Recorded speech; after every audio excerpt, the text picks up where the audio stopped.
আচ্ছা, আজকে ঈদের আগে শেষ ক্লাসে আপনাদের স্বাগতম। ঈদ মোবারক। আজকের ক্লাসটা বেশি লম্বা না, আমরা একটা ছোট জিনিস দেখব, যে একটা ফলস পজিশন মেথডের ফর্মুলাটার একটা প্রুফ দেখব, আর বাইসেকশন মেথডের একটা অঙ্ক টাইপের জিনিস দেখব।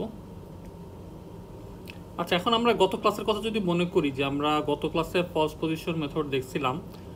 ফলস পজিশন মেথড আর বাইসেকশন মেথডের পার্থক্য ছিল হচ্ছে যে বাইসেকশন মেথডে আমাদের একটা এক্সেল থাকতো, একটা এক্সইউ থাকতো। এক্সেল আর এক্সইউ এমনভাবে হইতে হবে যাতে করে এফএক্সএল এবং এফএক্সইউ এর সাইন অপোজিট হয়। সাইন অপোজিট হওয়া মানে একটা পজিটিভ হলে আর একটা নেগেটিভ হবে।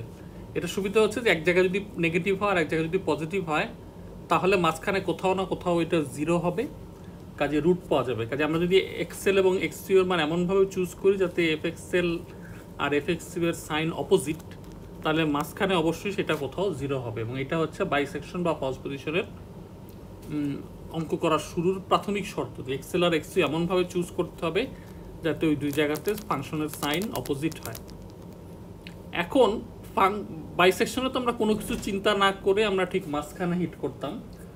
ফলস পজিশন যেটা অ্যাজিউম করে যে না, ওইটা করা যাবে না, আমাদের এক্সেল বরাবর ফাংশনের উপর পয়েন্ট নিতে হবে, এক্সইউ বরাবর ফাংশনের উপর পয়েন্ট নিতে হবে। এখানে অরিজিনাল ফাংশনটাও কিন্তু এই দুইটা পয়েন্টের মধ্য দিয়ে যায়, কিন্তু সে যেটা ধরে নিচ্ছে যে এই দুইটা পয়েন্টের মধ্য দিয়ে এই কার্ভটা না গিয়ে যদি একটা স্ট্রেট লাইন যাইতো, অর্থাৎ এই কার্ভটার পরিবর্তে একটা স্ট্রেট লাইন দিয়ে ইয়ে করে, অ্যাপ্রক্সিমেশন করে, এবং তারপরে বলতেছে যে তাহলে রুটটা কোথায় হইতো, ওইটাই হবে হচ্ছে আমার এক্স আর। এবং এক্স আর এর জন্য আমরা একটা ফর্মুলা দেখছিলাম। এখন এই ফর্মুলাটা আমরা না বুঝেই ব্যবহার করছি, বাকি সব কিছু বাইসেকশনের মতোই ছিল। তাহলে এখন আমাদের এই যে ফর্মুলাটা কোত্থেকে আসলো, এটা দেখা হচ্ছে আমাদের মূল উদ্দেশ্য। এর জন্য আমরা এই চিত্রটার কিছু নাম দিব, যে এক্সেল বরাবর কার্ভের উপর যে পয়েন্টটা আছে সেটা হচ্ছে পি, এক্সইউ বরাবর কার্ভের উপর যে পয়েন্টটা আছে সেটা হচ্ছে কিউ। তাহলে আমরা পি আর কিউ যোগ করে দিলে যেখানে ছেদ করবে সেই ছেদ বিন্দুটাই হচ্ছে আমার রুটের একটা অ্যাপ্রক্সিমেশন, এবং সেই ছেদ বিন্দুটাকে আমরা বলতেছি হচ্ছে আর। ছেদ বিন্দুটা কিসের সাথে? ও হচ্ছে মূল বিন্দু, তাহলে ওই ওএন এইটা হচ্ছে কি আপনার এক্স এক্সিস, ঠিক আছে? ও থেকে এই যে এক্স বরাবর এইটা হচ্ছে কি এক্স এক্সিস। তাহলে এই আর এক্সেল বরাবর কার্ভের উপর পয়েন্ট হচ্ছে পি, এক্সইউ বরাবর কার্ভের উপর পয়েন্ট হচ্ছে কিউ। এক্সেল এর ফাংশনটা নেগেটিভ, এক্সইউ পজিটিভ, কাজে আমার কন্ডিশন পূর্ণ হয়েছে। তারপরে এখন আমি এক্সেল বরাবর পি আর এক্সইউ বরাবর কিউ এই দুটাকে যোগ করে দিলাম, যেখানে ছেদ করলো এটা হচ্ছে গিয়ে আর, এটা হচ্ছে গিয়ে এক্স রুটের অ্যাপ্রক্সিমেট ভ্যালু, অ্যাপ্রক্সিমেশন আর কি। অর্থাৎ এই পয়েন্টটাই হচ্ছে মূল বিন্দু থেকে এই পয়েন্ট, এই ছেদ বিন্দুটার যে ডিস্টেন্স সেটাকেই আমরা বলতেছি হচ্ছে এক্স আর। এখন এই এক্স আর বের করার জন্য আমাদের একটা ফর্মুলা, এই যে এই ফর্মুলাটা আমাদের দাঁড় করাইতে হবে, ঠিক আছে? এখন আপনারা একটু লক্ষ্য করেন যে পি থেকে এই এক্স অ্যাক্সিসের উপর যে লম্ব আঁকলাম সেটাকে বলছি পিএম, অর্থাৎ এই লম্বটা এক্স অ্যাক্সিসকে এম বিন্দুতে ছেদ করে। আর কিউ থেকে এক্স অ্যাক্সিসের উপর যে লম্বটা আঁকলাম সেটা হচ্ছে কিউএন, সেটা এক্স অ্যাক্সিসকে এন বিন্দুতে ছেদ করে, ঠিক আছে? যেহেতু লম্ব আঁকলাম, তাহলে এই আর কিউ, আর এন কিউ বা কিউএন আর, এটা হচ্ছে কি 90 ডিগ্রি। একইভাবে পিএম আর এটাও হচ্ছে 90 ডিগ্রি, ঠিক আছে? এখন আমরা এই যে এই পাশের এই যে ডোরাকাটা ত্রিভুজটা এবং এই পাশে যে ডোরাকাটা ত্রিভুজটা, অর্থাৎ এমআরপি, এই পাশের ত্রিভুজটাকে আমরা বলতেছি এমআরপি, আর ডান দিকের ডোরাকাটা ত্রিভুজটাকে বলতেছি এনআর কিউ। এই দুইটা হচ্ছে সিমিলার ট্রায়াঙ্গেল, কারণ এমআরবি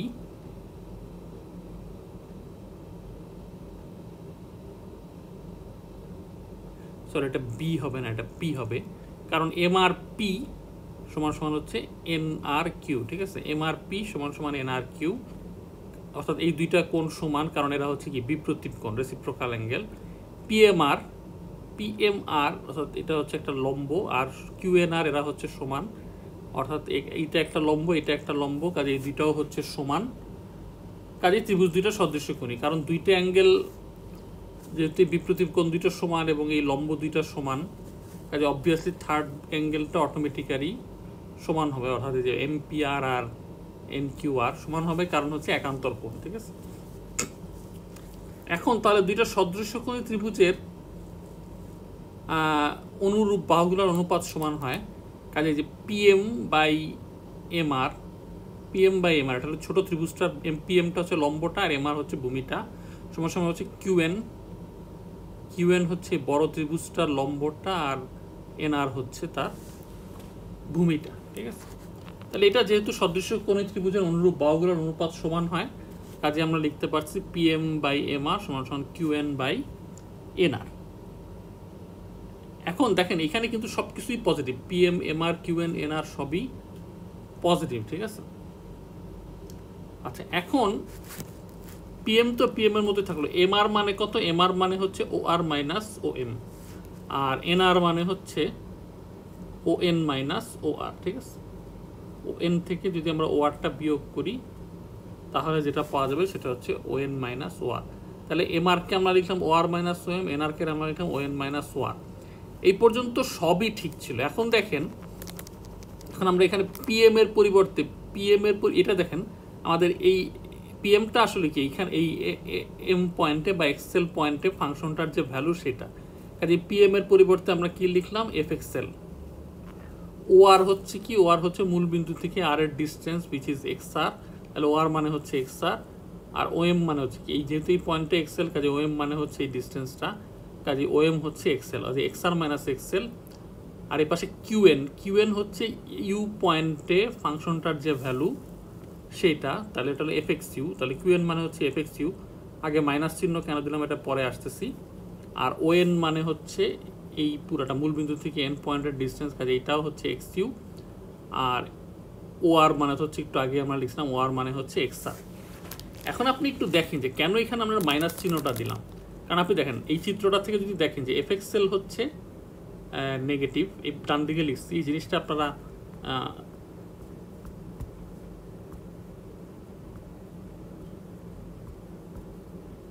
এই জিনিসটা আপনারা আসলে একটু খেয়াল করেন আর কি, যে এফ এক্সেল মানে হচ্ছে নেগেটিভ, কারণ এক্সেল পয়েন্টে ফাংশনটা পেল নেগেটিভ।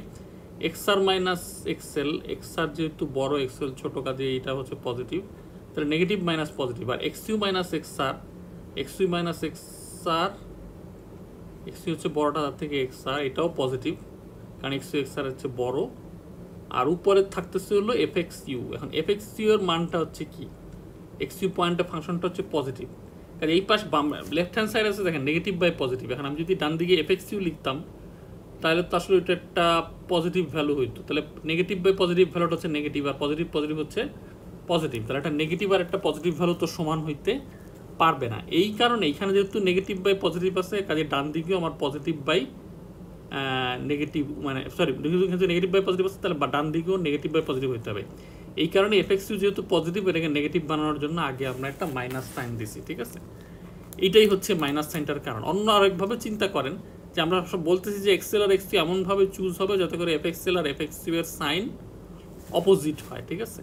কাজে নিচের দুইটার সাইন যেহেতু সেম, কাজে উপরের দুইটার সাইনও আমাদের সেম রাখতে হবে, যেন একটাকে এফ এক্সেল লিখে আর একটাকে মাইনাস এফ এক্স ইউ লিখলাম, ফলে উপরের এফ এক্সেলও নেগেটিভ হয়ে যাচ্ছে আর minus f x u negative হয়ে যাবে এই চিত্র অনুসারে। কিন্তু অন্য যে কোনো চিত্র অনুসারেও যেহেতু এফ এক্সেল এবং এফ এক্স ইউ এর সাইন অপোজিট হওয়ার কথা, কাজে ওইটা আমাকে খেয়াল রাখতে হবে, কারণ একটা পজিটিভ নেগেটিভ ভ্যালু আর একটা পজিটিভ ভ্যালু তো সেম হবে না, ঠিক আছে। এই কারণে এইখানে আমাদের এইখানে যেহেতু নিচেরটা পজিটিভ উপরেরটা নেগেটিভ, কাজে নেগেটিভ বাই পজিটিভ একটা নেগেটিভ ভ্যালু, কাজে এখানে যেহেতু নিচেরটা পজিটিভ, কাজে উপরেরটা আমার অবশ্যই নেগেটিভ হইতে হবে টোটাল রেশিওটাকে নেগেটিভ হওয়ার জন্য, ঠিক আছে। কাজে এখানে যেহেতু নেগেটিভ বাই পজিটিভ আছে, এখানেও নেগেটিভ বাই পজিটিভ হইতে হবে, নাহলে দুইটা কখনোই সমান হবে না। এর আগ পর্যন্ত এই সমস্যাটা ছিল না, কারণ আগ পর্যন্ত তো সব লব হওয়ার সবই কী ছিল পজিটিভ, এখানে এসেই না পজিটিভ নেগেটিভের আনাগোনা শুরু হয়েছে, কাজে সাইন একটু খেলাখেলি শুরু হয়েছে। এখন এদেরকে আমরা ক্রস মাল্টিপ্লাই করে দিলাম। আচ্ছা, এই আগের লাইনটাকে বোঝার সুবিধার্থে পরে আবার লিখলাম, আগের লাইনটা এখানে চলে আসছে। এখন আমরা ক্রস মাল্টিপ্লাই করলাম, তাহলে কত হলো f x l into x u minus f x l into x r সমান সমান হচ্ছে minus f x u into x r plus f x u into x l, এরকম একটা ভ্যালু। এখন এখানে দেখেন আমার যেহেতু এক্স আর এর জন্য একটা ফর্মুলা লাগবে, কাজে আমার এক্স আরওয়ালা টার্মগুলো একদিকে আনতে হবে। কাজে আমি কি করলাম, এক্স আর ছাড়া টার্মগুলো বাম দিকে নিয়ে আসলাম, এই যে f x u minus f x l x u minus f x u x l, এইটাকে আমি বাম দিকে নিয়ে আসলাম। এই যে এই টার্মটার দেখেন কোনো এক্সআর নাই, এই টার্মটার কোনো এক্সআর নাই, কাজে এই f x l x u minus f x u x l এই দুইটাকে আমি বামে নিয়ে আসলাম, আর এই এফএক্সএল এক্সআর এটাকে আমি ডান সাইডে নিয়ে গেলাম। কাজে ডান সাইডে থাকলে হচ্ছে যে minus f x u x r plus f x l x r. এখন এই ডান সাইডের টার্মগুলোর মধ্যে যেহেতু এক্সআর আছে, কাজে এটাকে আমি কমন নিয়ে নিলাম, তাহলে থাকলো হচ্ছে minus f x u plus f x l, আর লেফট হ্যান্ড সাইডে তো যা ছিল তাই থাকলো। তার থেকে এখন যেহেতু আমি এক্সআরটা কমন নিয়ে নিছি, কাজে এক্সআরের মান পেয়ে যাব হচ্ছে f x l into x u minus f x u into x l divided by f x l minus f x u. কাজে এইটাই হচ্ছে আমার এক্সআর এর ফর্মুলা। অর্থাৎ আমি ওই কাটাকাটি করে এক্সআর পড়া টার্মগুলো এক জায়গায় নিলাম, এক্সআর ছাড়া টার্মগুলো এক জায়গায় নিলাম, তারপর এক্সআরটা কমন নিয়ে নিলাম, দেন এক্সআরের মানটা পেয়ে গেলাম। এখন সমস্যা হলো যে এই ফর্মুলা আর উপরের ফর্মুলা তো মিলে না, কাজে আমাদেরকে তো এইটাকে এখন উপরেরটার মতো করতে হবে। এখন এইটা ইউজ করলে যে অঙ্ক ভুল হবে তা কিন্তু না, কিন্তু উপরেরটা কেন করা হয়েছে বললে এখন হাসতে হাসতে মরে যাবেন।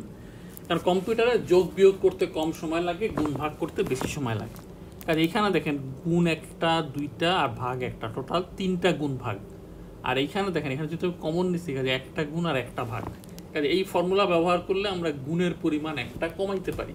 এই গুণের পরিমাণ একটা কমানোর জন্যই এই ফর্মুলাটাকে উপরের মতো করে লেখা হচ্ছে। এখন আমরা পরের স্লাইডে যাই, এই আগের লাইনটাই আবার লিখলাম। এখন এখানে লক্ষ্য করেন যে উপরে এইটার মতো বানাইতে লিখতে হবে, এখানে একটা এক্সট্রা এক্স ইউ আছে, কাজে আমি কি করলাম, এই টার্মটার সাথে আমি একটা মাইনাস এক্স কিউ লিখলাম, আর তারপর একটা প্লাস এক্স কিউ লিখলাম। প্লাস এক্স কিউটা কেন লিখলাম, কারণ এই যে এখানে আমার একটা এক্স কিউ এক্সট্রা আনতে হবে, এই কারণে প্লাস এক্স কিউটা লিখলাম।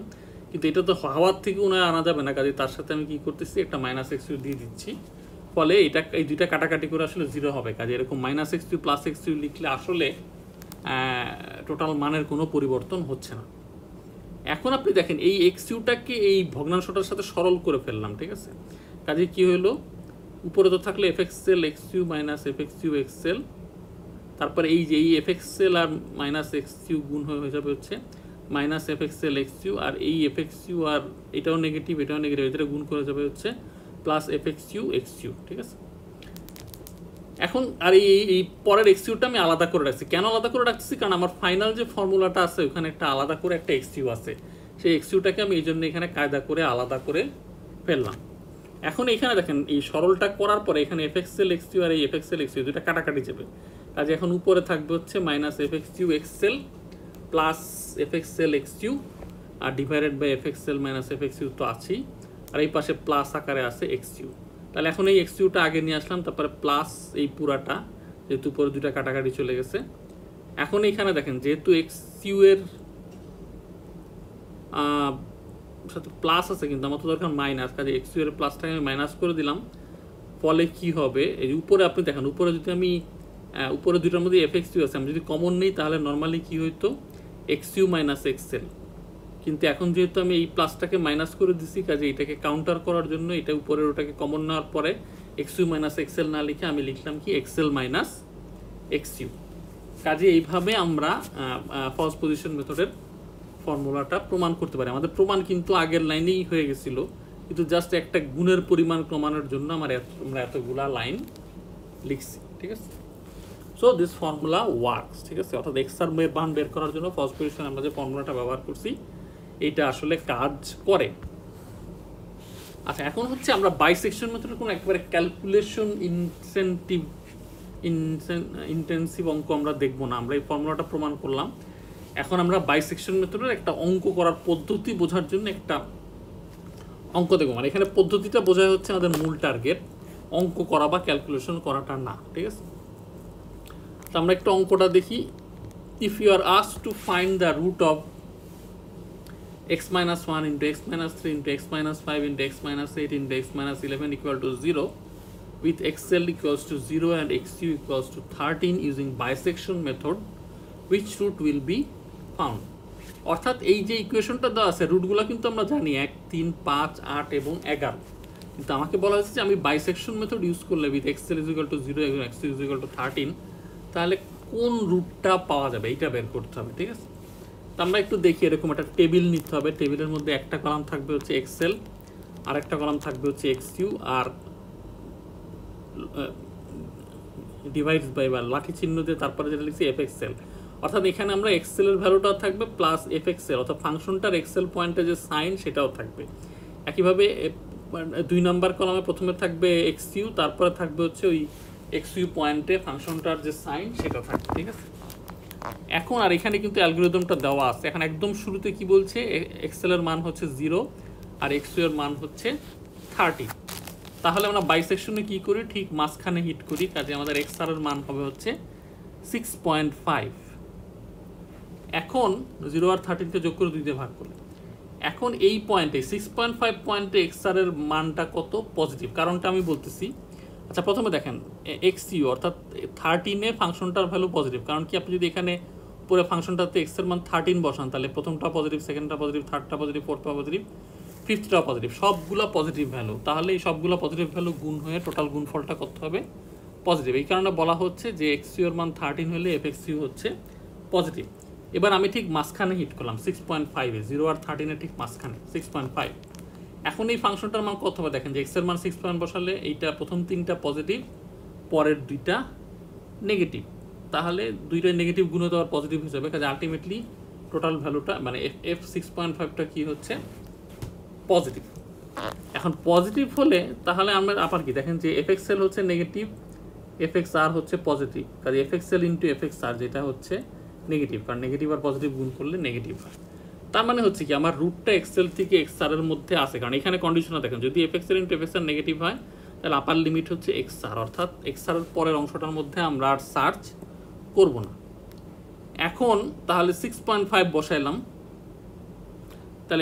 তাহলে আমাদের এখন আপাতত তাহলে এখন আমরা কি করবো, এখন আমাদের এর পরের স্টেপ আমরা যেটা করবো, যেহেতু এক্সেল এবং এক্স আর এর সাইন নেগেটিভ, কাজে রুটটা ওর মধ্যেই আছে, কাজে পরের স্টেপে আমরা এক্সেল তো যা ছিল তাই থাকলো 0, আর এক্স ইউ এর পরিবর্তে এখন আমরা এক্স আরটা নিয়ে আসলাম, আগের স্টেপের এক্স আরটা নিয়ে আসলাম, কাজে এখন আমার আপার লিমিট হচ্ছে 6.5। এখন আমাদের এক্স আর এর মান কত হবে, ঠিক এই দুটাকে যোগ করে 2 দিয়ে ভাগ, অর্থাৎ 3.25। আর এখন এই আগের সাইনগুলো কিন্তু আগেরটা থেকে নিয়ে আসছি, যে এক্স এর মান যেহেতু 0 সেখানে সাইন নেগেটিভ, আর এক্স আর এর মান হচ্ছে 6.5 সেটা এখন এখানে চলে আসছে। এখন আমার নতুন এক্স আর এর মান হচ্ছে 3.25। এখন 3.25 এই অরিজিনাল ফাংশনে বসায় দেখি positive positive negative negative negative, তাহলে 3.25 বসালে এই ফাংশনটার মান হচ্ছে হলো নেগেটিভ। তাহলে এখন দেখেন এখন আপনার এফ এক্স এল এর মানও হচ্ছে নেগেটিভ, এফ এক্স আর এর মানও হচ্ছে নেগেটিভ, তাহলে এদের গুণফলটা হচ্ছে পজিটিভ। তার মানে এদের আসলে এখন সাইন যেহেতু অপোজিট না, তার মানে এখন 0 থেকে 3.25 এর মধ্যে রুটটা নাই, কারণ এখানে দেখেন f x l into f x r greater than 0, এখানে কিন্তু গ্রেটার দেন 0 হচ্ছে, কারণ এফ এক্স এলও ফাংশনটা নেগেটিভ এবং এক্স আরও ফাংশনটা নেগেটিভ, কাজে দুটোর গুণফল হচ্ছে পজিটিভ, ঠিক আছে। আচ্ছা তাহলে দুটোর গুণফল পজিটিভ হলে কিন্তু আর এই যে 0 থেকে 3.25 এর মধ্যে রুটটা নাই, কাজে রুটটা কোথায় আছে 3.25 থেকে 6.5 এর মধ্যে, কাজে এখন আমাদের এক্স আর হয়ে যাবে নতুন লোয়ার লিমিট আর আপার লিমিট থাকবে 6.5। এখন একটা জিনিস লক্ষ্য করেন যে আমি কিন্তু আরও ক্যালকুলেশন করতে পারতাম, কিন্তু এখানে থেমে যাচ্ছে। তার কারণটা হচ্ছে যেখানে এখানে এক্সেল হচ্ছে 3.25 আর এক্সি হচ্ছে 6.5, আর এই যে আমাদের যে ফাংশনটা দেওয়া ছিল এখানে রুটগুলো কি কি 1, 3, 5, 8 এবং 11, কাজে 3.25 এবং 6.5 এর মধ্যে কিন্তু আর কোনো রুট তাহলে নাই যদি ইকুয়েশনটা আমরা চালাইতে পারি, ঠিক আছে। কাজে 3.25 এবং 6.5 এর মধ্যে রুট আছে একটাই, সেটা হচ্ছে কত 5, কারণ 3.3 এর 3.25 মানে 3 এর চেয়ে বড় এবং 6.5 অর্থাৎ 8 এর থেকে ছোট, যেখানে রুট কিন্তু আছে একটাই, কাজে আমাদের আর ক্যালকুলেশন করা দরকার নেই। এখান থেকে আমরা ডিসিশন নিতে পারি যে যত স্টেপ পরেই হোক আলটিমেটলি যে রুটটা পাবে বাইসেকশন মেথড দিয়ে সেটা হচ্ছে 5।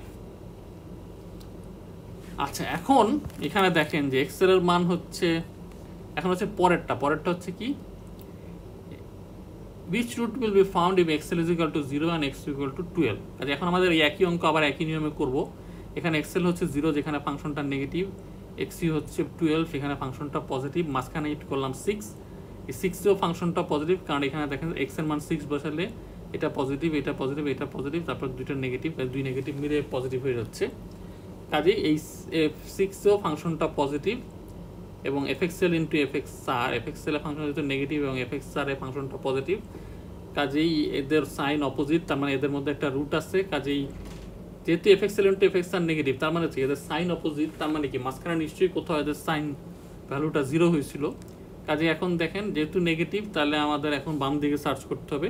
কাজে আমার ও তো লোয়ার লিমিট থাকলোই যেখানে ফাংশনটা নেগেটিভ, আর এখন নতুন হায়ার লিমিট হচ্ছে 6।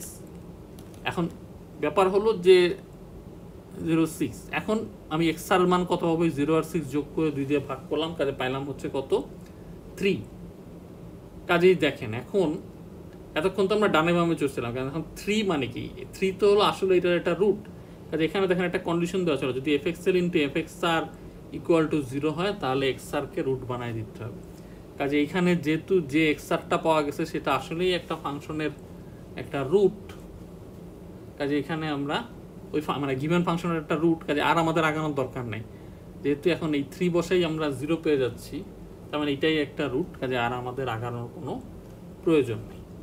এই হচ্ছে কি আপনার বাইসেকশন মেথডের অঙ্ক। কাজে অর্থাৎ প্রথমে আমাদের অরিজিনাল যে লোয়ার লিমিট আপার লিমিট শুরু করতে হবে, তারপরে মাঝখানে হিট করতে হবে, তারপরে দেখতে হবে যে এক্সআর এবং এফএক্সএল এর সাইন নেগেটিভ কিনা অর্থাৎ অপোজিট কিনা, তাহলে হচ্ছে কি যে এক্সআর থেকে এক্সি অর্থাৎ 0 থেকে 6.5 এর মধ্যেই রুটটা থাকবে। এখন আবার মাঝখানে হিট করলাম, এখন এখানে দেখেন যে ও 0-তে ফাংশনটা নেগেটিভ এবং 3.2 ভাবে ফাংশনটা নেগেটিভ। কাজেই এক্সেল থেকে এক্সআর, কাজে এফএক্সএল ইন্টু এফএক্সআর হচ্ছে পজিটিভ, কাজে এদের মধ্যে রুটটা নাই, কাজে রুটটা কোথায় থাকবে, লোয়ার লিমিট 3.25 আপার লিমিট 6.5 এর মধ্যে থাকবে। কাজেই আমাদের এখন নতুন লোয়ার লিমিট হয়ে যাবে 3.25, আপার লিমিট হবে 6.5। এখন আর আমাদের অঙ্ক করার দরকার নেই, কারণ এই ফাংশনটার যে রুটগুলো আছে তার মধ্যে 3.25 থেকে 6.5 এর মধ্যে একটাই রুট আছে, সেটা হচ্ছে 5, কাজে এইটাই পাওয়া যাবে। ঠিক আছে, কাজে এইভাবে আপনারা এই দুইটা করে ফেলবেন, পরীক্ষায় এরকম একটা অঙ্ক দিয়ে বলা হবে যে রুট কোন রুটটা পাওয়া যাবে আর কি। ঠিক আছে, আর বাইসেকশন মেথডের একেবারে কনভেনশনাল ম্যাথ এবার আমরা দেখলাম না, কারণ ম্যাথের কামাখা ক্যালকুলেশন লম্বা হয় এবং দিয়ে আসলে খুব একটা লাভ হয় না। ঠিক আছে, আজকের ক্লাস এই পর্যন্তই। কোনো প্রশ্ন থাকলে ক্লাসের পরে জিজ্ঞেস করুন।